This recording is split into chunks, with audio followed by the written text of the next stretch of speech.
Nous sommes les 99%, nous sommes indignés.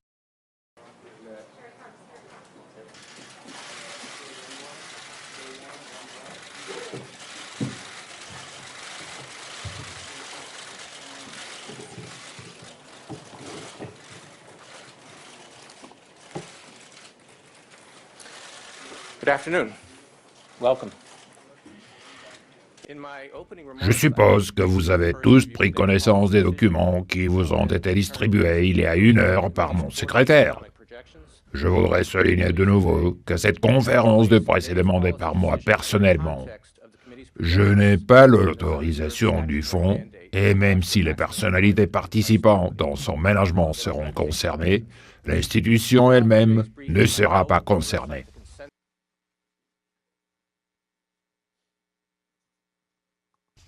Les documents qui nous ont été distribués sont si nombreux et si techniques que je ne crois pas que quelqu'un de mes collègues a pu les étudier, ne serait-ce que de manière superficielle. Il y a une chose qui est claire.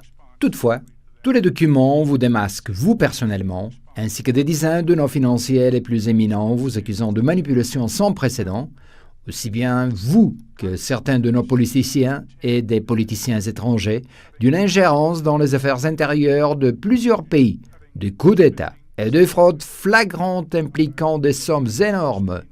Toute notre équipe juridique est mobilisée. Cette conférence de presse risque d'être interrompue à tout moment par la FBI ou la CIA.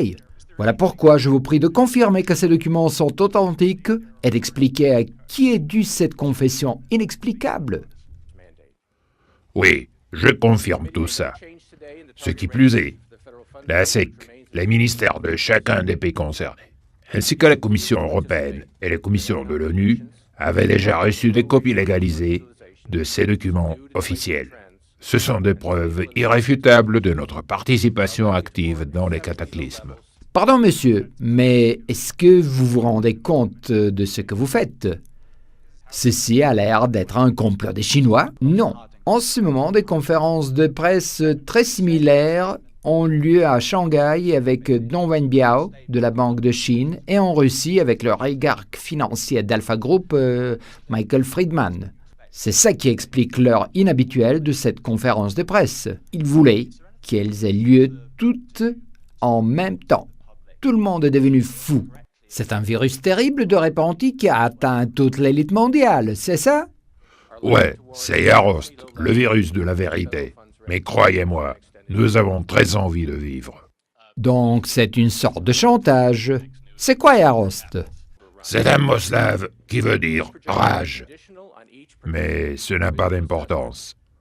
En fait, les acteurs principaux de l'élite financière mondiale que certains appellent le groupe Bilderberg, le gouvernement mondial et d'autres, les prêtres suprêmes de la globalisation, sont illuminés par la même idée et ça me donne l'espoir qu'un nouveau accord mondial peut être conclu.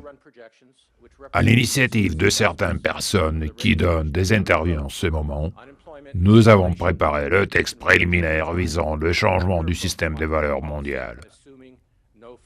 Après une discussion et des précisions avec tous les leaders mondiaux, nous allons les mettre ensemble simultanément dans 2 minutes.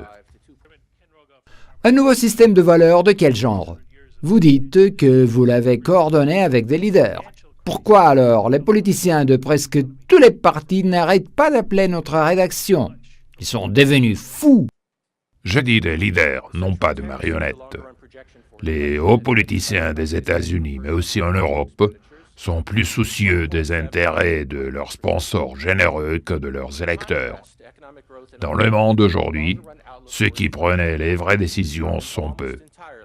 Malgré leur force de caractère et leur envie de le faire, comme notre Obama, ils comprenaient très vite qu'en fait, ce sont d'autres qui tirent les ficelles. Il est grand temps que les choses se remettent en place et que les électeurs souverains puissent vraiment décider de ce qu'ils veulent. C'est une révolution? Et non pas des jeunes qui participent en Occupy Wall Street, mais des financiers, c'est ça? Ouais. Avant qu'on arrive à voir des rivières de sang couler dans la rue, et avant qu'on ne fasse revenir le développement de l'humanité des siècles en arrière, Nous avons décidé qu'il était temps pour les gens sur cette petite planète de se donner une dernière chance.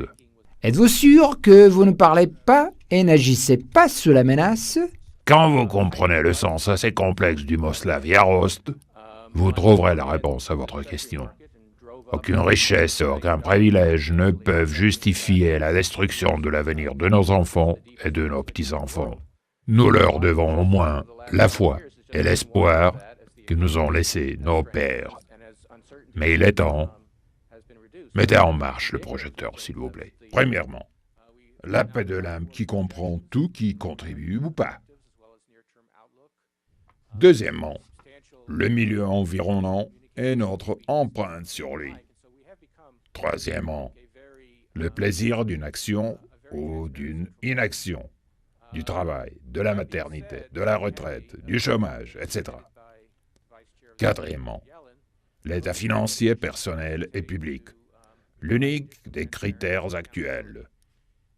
Cinquièmement, l'infrastructure.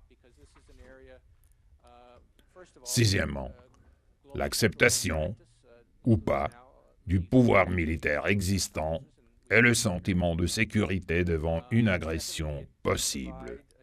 Et septièmement, l'évaluation reçue par la population des pays voisins à la base de ces critères. Je peux maintenant répondre à vous, monsieur. Non, ce n'est pas imposé. C'est notre proposition. Chaque pays organisera les débats. Mais selon les sondages de l'opinion publique que nous avons demandés dans tous les pays, les critères sont communs pour tous, pour les Européens, pour les pays arabes, pour les pays de l'Amérique latine, pour le monde entier. À quoi ça sert d'avoir des débats alors que, comme d'habitude, votre clique a déjà tout décidé? Ce sont des débats d'information et d'instruction. Finalement, il y aura un sondage pour savoir si on veut devenir membre de cette organisation mondiale ou pas. Nous sommes prêts à accepter toute proposition de nouveaux critères, mais il doit être approuvé par tous les pays. Sans doute, les débats sur ces critiques seront longs et compliqués. Mais ne pensez-vous pas que les révélations scandaleuses puissent vous éloigner du consensus?